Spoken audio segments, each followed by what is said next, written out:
Grass is still growing like crazy and probably will be for another couple weeks. So, yeah, just because the calendar turns October, the growing season's not really over. Oh, sure. Absolutely not. There's, in fact, this is the best time for filling grass, for that growth that occurs to spread and kind of fill in those barriers. This is excellent.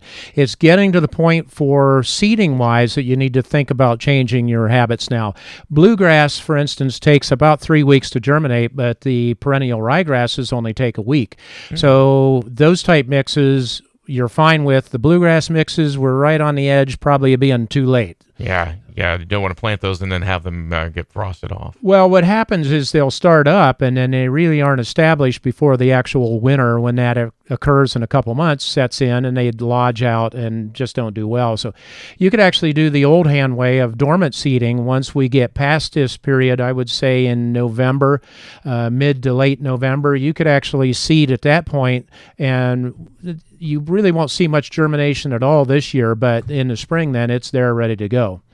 You have to cover that somehow? Well, anytime you seed, you want to do something like a straw mulch or that type of covering. The purpose is to, one, hold the moisture in there, but it also provides a little protection from the raindrops and so on for erosion. So it's helpful from that standpoint. And the birds might like that too. Well, the birds are just, they're going to do what they're going to do. They want to come in and steal the seed too. So, for sure. So what other things should we be thinking about lawn-wise right now, maybe? Well, right now the biggest thing is core aeration. This is the time in our minds to do that aeration, partly because we get two benefits that we don't get at other times of year. You're getting that filling growth, so it's going to fill into those whole areas. But secondly, you're going to get some frost action at some point, probably 6-8 weeks, that will actually extend that aeration a little bit. So we really like it at this point. Is there a way to do that without pulling as you roll it, or what other ways? Well, the advantage to pulling the plugs up and doing what we call core aeration is that you get some of that soil mix up on top. We get a lot of questions about, should I dethatch my lawn? My answer is typically not with a dethatcher because it damages the lawn so much, but core aeration, pulling that soil up on top of the thatch, provides a better biological environment, and it breaks that material down. We don't see a lot of badly thatched lawns in this region. And badly thatched means an inch and a half of actual thatch layer. That becomes problematic for the turf. Yeah. So we can use the mulch mowers and not have to worry about it too much. Well, the second part of that answer is that the grass clippings don't contribute to thatch. It's the stems and rhizomes, stolons of the turf grass that are growing in there. Those are more woody. Those are what builds up the thatch. The clippings, no. You want to leave the clippings on the lawn unless they're too heavy. You provide probably 16% of the nitrogen that the turf needs just from those clippings. So as we think about the properties, so taking care of the lawn, and still trim that or mow it at a medium height? That's a great question, Brad, because a lot of people look at some old hand paperwork, and it used to recommend cutting low in the fall. We don't recommend that anymore. Maybe the last couple cuttings of the season, when you get to November, you could trim down a little bit lower, but there's no need to do that.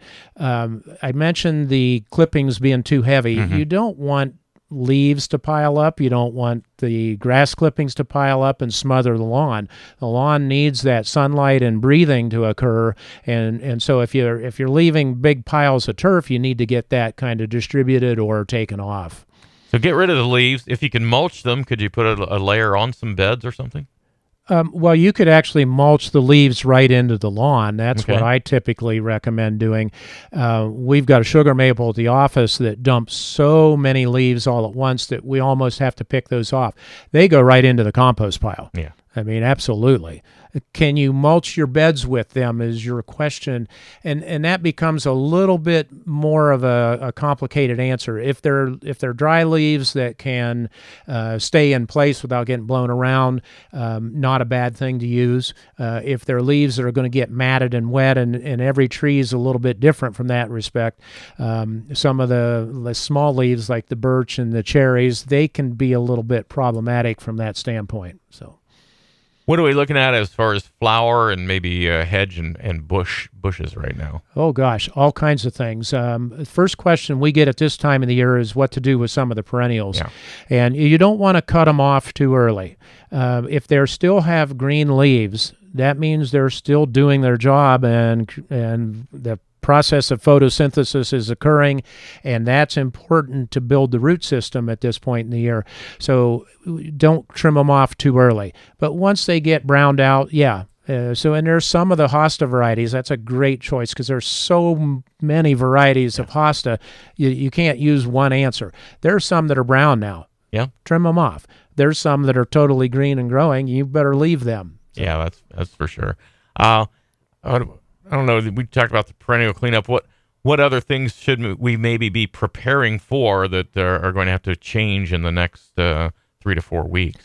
Changing, probably not a whole lot. You're going to reduce your mowing timing, I would suspect. We're into some nighttime temperatures that are dropping. We've been on almost a 5-day mow schedule because of how fast the grass has been growing, and it's been great. The turf has looked great. It's created a little bit more weed problem because of that same growth element. So the reality is this is an absolutely great time to do weed control in the turf. You'll get longer-term results. You'll get better results on some of the problematic weeds like ground ivy, chickweed, some of the clovers. So it's a good time to do that. But keep your mowing height up. You want that taller grass to be able to get more sunlight, produce more food for the roots, which is what's going on right now.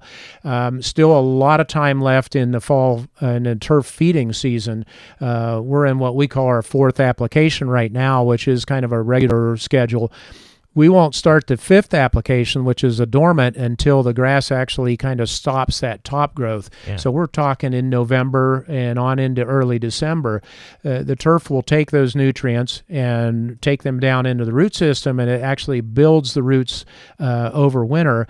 Next spring, then, you get a more even startup because of the nature of that food source for them. Yeah, and we don't like those grasses and ivies that spread anyway. So. No. That's good. Is this a good time, now that it's cooling off, to trim trees that maybe have gotten a little scraggly or unwanted? Absolutely a great question. And the unfortunate thing is the answer is a little bit complicated. Okay, that's all right. For the most part, we're a little bit early on the pruning. Now, if you're out there and you've got the chance to do some cleanup and now's the time, great, do it. Dormant pruning really can't occur until the plants are dormant, which is not anywhere close yet. Right. Even the ones that are dropping their leaves are technically not dormant. There's still activity occurring in the stems. Some of the plants that have a greenish bark, smooth bark trees, they'll actually have photosynthesis occurring in the bark itself, in the twigs. So you're going to disrupt that process a little bit. The other thing that goes on with the woody plants is they form buds, and they aren't really finished doing that. They're close, and so you'd like to avoid that until they get that job done. We usually figure dormant pruning starting in December and on into January. Do the sap-running trees like the red maples, Japanese maples, those things early in the season. The oaks and ash and some of those things can be done later on and into almost to March. But a little bit of trimming right now is great. Now, whatever you do, don't ask me about hydrangeas. Okay. And the only reason is there's so many new types of hydrangeas that the old rules where you kind of listed 2 types, it doesn't apply anymore. A lot of them you can prune now, and you'll have bloom next year. The old varieties, some of them, if you were to prune at this point, you're pruning off next year's blooms. Azaleas and rhododendrons would be in that group, for instance, because those bloom buds you can actually see on the plant right now. So if you trim now, you're going to lose next spring's bloom. Typically, those plants that bloom in the early spring, you want to avoid now and wait until after they've bloomed and trim them at that point. So when the blooms fall off or brown, then you go ahead. Correct. So that would be late spring. Yeah. Absolutely. Now, having said that, if you're doing a hard pruning where you've really got to cut the plant back, now is the time to do that. Sacrifice next spring's bloom. Your plant will be healthier and better off because of it. Very good. I can't possibly ask you all the questions that everybody would want to know. Is there a way that you have time or a place to answer questions that somebody might have? Well, the best thing to do is to stop out at the garden store. We're still open at this point, Monday through Saturday, 9 to 5. Roxy and Mary and the crew, and when I'm out there, we can help you with all those type of answers for those questions. We won't get them all, but we're pretty good. We've been around this business for a few years, since 1950, so we understand the woody plants. You know, you asked a question off air about the turf and some of the changes we've seen, and the climate has definitely changed.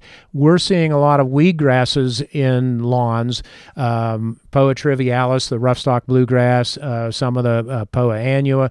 There's a nimblewill. They can be really problematic in some spots because there's no real good selective herbicide to get rid of them. You have to kind of kill off the whole area and reseed. Yeah, right. Okay. So the store is right outside of Sherrodsville. We're on Route 212, just west of Sherrodsville, in the beautiful Atwood Lake region. Well, that is true. So, Phil, thank you so much, and love to have you again and see what we can fix up that we didn't do right the last time. Brad, thank you. And you always do things right. Don't get too worried about it. The plants are going to recover. It's like a bad haircut. You'll grow out of it. Well, let's hope so. Okay, thanks a lot. That's Phil Gooding's Nursery and Landscaping, helping us out with some tips here this morning on the 830 High Beam.